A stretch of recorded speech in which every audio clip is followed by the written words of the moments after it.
membahas mengenai bab 2 dalam ekonomi, yaitu yang berjudul masalah ekonomi yang dibahas di kelas 10. Suatu negara pasti dia mempunyai masalah-masalah dalam perekonomiannya.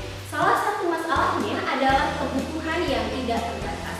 Karena apa? Karena kebutuhan manusia itu tidak terbatas, tetapi alat pemuas kebutuhannya yang terbatas seperti kelangkaan, sehingga itu akan menjadi masalah dalam perekonomian. Di sini kebutuhan yang tidak terbatas dibagi menjadi beberapa jenis. Yang pertama ada berdasarkan intensitasnya. Berdasarkan intensitasnya terbagi 3. Yang pertama ada kebutuhan primer, yang kedua ada kebutuhan sekunder, dan yang ketiga ada kebutuhan tersier. Yang pertama kita jelaskan. Yang pertama adalah tadi kebutuhan primer. Kebutuhan primer adalah kebutuhan yang wajib dipenuhi oleh masyarakat. Contohnya adalah makanan, pakaian, dan rumah, yaitu bisa dikatakan sebagai sandang, pangan, dan papan. Yang kedua yaitu kebutuhan sekunder. Kalau kebutuhan sekunder adalah kebutuhan pelengkap. Kebutuhan pelengkap setelah kebutuhan yang tadi yang pertama yaitu kebutuhan primer. Contoh dari kebutuhan sekunder adalah sepatu dan tas. Yang ketiga ada kebutuhan tersier. Kalau kebutuhan tersier adalah kebutuhan barang mewah. Contohnya adalah mobil-mobil mewah, perhiasan, dan juga villa-villa mewah, hotel-hotel mewah, dan lain sebagainya. Yang kedua adalah berdasarkan subjek yang membutuhkan. Berdasarkan subjek yang membutuhkan, yang pertama ada kebutuhan individu. Kebutuhan individu di sini berarti setiap individu dia memiliki kebutuhan yang berbeda. Misalkan pelajar, dia siswa. Pelajar pasti dia membutuhkan baju sekolah, misalkan seragam sekolah, dia membutuhkan buku, membutuhkan pulpen, dan lain sebagainya. Beda lagi dengan petani. Petani dia tidak membutuhkan pulpen, dia juga tidak membutuhkan buku. Tapi petani dia membutuhkannya adalah cangkul.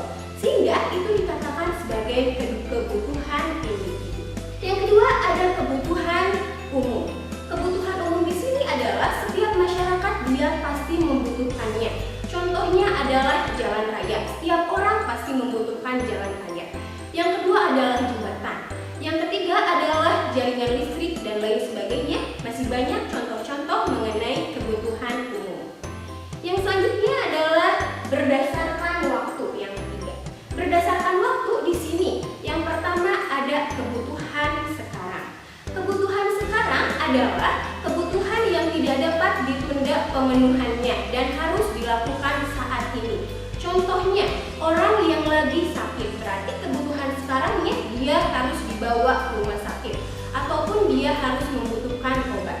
Yang kedua, ada kebutuhan masa mendatang. Kebutuhan masa mendatang di sini adalah kebutuhan yang dirancang atau direncanakan untuk memenuhi kebutuhan di masa depan. Contohnya adalah asuransi ataupun orang tua kita menabung untuk masa depan anaknya. Yang selanjutnya yang akan dibahas adalah mengenai berdasarkan sifat pemenuhan kebutuhannya. Ternyata kebutuhan itu berdasarkan sifat pemenuhan kebutuhannya terbagi 2. Yang pertama ada kebutuhan jasmani dan yang kedua ada kebutuhan rohani. Yang pertama tadi kebutuhan jasmani. Kebutuhan jasmani di sini berarti yang berhubungan dengan badan kita. Contohnya adalah makanan, terus ada lagi obat-obatan dan lain sebagainya. Yang kedua, berdasarkan tadi adalah kebutuhan rohani. Kalau kebutuhan rohani adalah kebutuhan yang berhubungan dengan kejiwaan seseorang. Contohnya adalah pelatihan kerja, terus ada lagi motivasi dan lain sebagainya. Yang selanjutnya yang akan dibahas adalah mengenai barang dan jasa.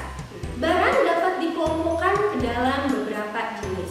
Yang pertama adalah berdasarkan cara memperolehnya. Berdasarkan cara memperolehnya, ada barang ekonomi dan ada juga barang non-ekonomi. Kalau barang ekonomi yaitu untuk kita mendapatkannya, kita harus mengorbankan sesuatu. Contohnya adalah kita untuk membeli BBM. Berarti kita harus membayar. Terus kita pengen punya handphone, pengen punya So, berarti kita harus membeli. Nah, itu adalah salah satu pengorbanan untuk kita mendapatkan barang ekonomi. Yang kedua, ada barang non ekonomi ataupun barang bebas. Barang non ekonomi di sini adalah untuk mendapatkannya kita tidak usah mengeluarkan sesuatu. Contohnya adalah udara. Nah, kita tidak usah membeli udara, air hujan misalkan, dan lain sebagainya. Itu adalah salah satu contoh barang non ekonomi. Yang selanjutnya adalah berdasarkan kepentingannya. Berdasarkan kepentingannya, barang dibagi menjadi dua. Yang pertama ada barang inferior dan yang kedua ada barang esensial. Barang inferior di sini adalah barang yang pemakaiannya dikurangi jika pendapatan bertambah dan sebaliknya. Contohnya adalah dalam kebutuhan pokok. Yang kedua adalah barang esensial. Barang yang sangat diperlukan untuk memenuhi kebutuhan dan permintaannya tidak signifikan dipengaruhi oleh tingkat pendapatannya. Itu adalah dari berdasarkan kepentingannya. Yang selanjutnya ada barang normal. Nah, barang normal di sini adalah barang yang permintaannya bertambah saat pendapatannya meningkat dan sebaliknya. Contohnya adalah alat-alat komunikasi, mobil mewah, barang mewah, dan lain sebagainya. Yang selanjutnya adalah mengenai berdasarkan cara penggunaannya. Berdasarkan cara penggunaannya, yang pertama ada barang pribadi. Barang pribadi di sini berarti barang yang dimiliki oleh individu atau barang yang digunakan oleh perorangan. Contohnya adalah pakaian misalkan dan lain sebagainya. Yang kedua ada barang publik. Kalau barang publik berarti barangnya yang digunakannya oleh siapa saja. Contohnya adalah angkutan umum. Yang keempat ada berdasarkan hubungan pemakaiannya. Berdasarkan hubungan pemakaiannya ada barang substitusi dan ada juga barang komplementer. Kalau barang substitusi yaitu barang yang dapat diganti dengan barang yang lainnya. Contohnya adalah beras sudah langka, maka bisa diganti dengan jagung. Yang kedua tadi adalah barang komplementer. Kalau barang komplementer adalah barang yang digunakannya ataupun kegunaannya bertambah jika digunakan bersama dengan barang yang lainnya. Contohnya adalah sepatu. Sepatu akan lebih bagus jika digunakan dengan kaos kakinya misalkan. Terus kemeja, baju kemeja akan lebih bagus bila menggunakan dasi misalkan dan lain sebagainya. Yang selanjutnya ada berdasarkan proses pengolahannya. Berdasarkan proses pengolahannya, barang terbagi tiga. Yang pertama ada barang mentah, yang kedua ada barang setengah jadi, yang ketiga ada barang jadi. Contohnya dari barang mentah misalkan dari kapas. Nah, dari kapas diolah sehingga bisa menghasilkan benang, sehingga benang di sana dikatakan sebagai barang setengah jadi. Dari benang di sana bisa diolah lagi menjadi baju. Nah, contoh baju tadi itu adalah salah satu dari barang jadi. Yang selanjutnya adalah berdasarkan bentuk dan sifatnya. Berdasarkan bentuk dan sifatnya, yang pertama ada barang tetap. Barang tetap di sini barang yang bersifat tetap dan tahan lama. Contohnya adalah mesin-mesin pabrik. Mesin-mesin pabrik itu bisa bertahan beberapa tahun. Yang kedua adalah barang bergerak.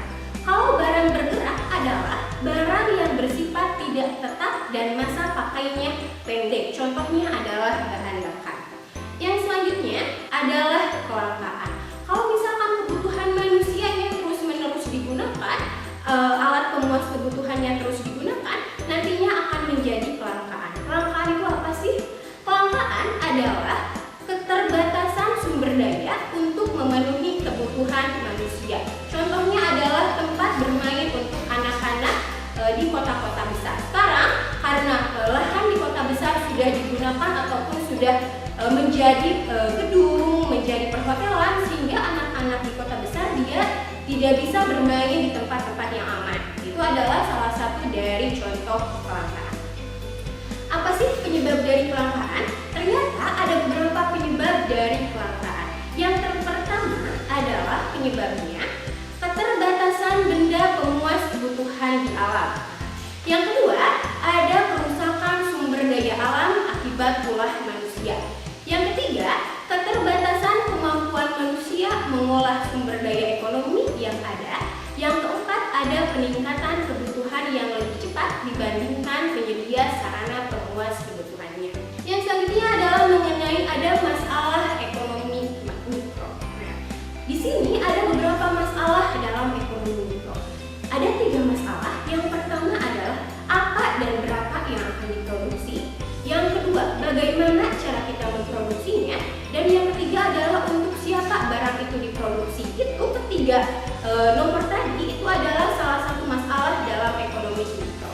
Ada juga mengenai masalah ekonomi dalam konteks ekonomi. Yang pertama dalam ekonomi makro masalahnya. Yang pertama adalah pertumbuhan ekonomi. Yang kedua ada masalah ketidakstabilan kegiatan ekonomi.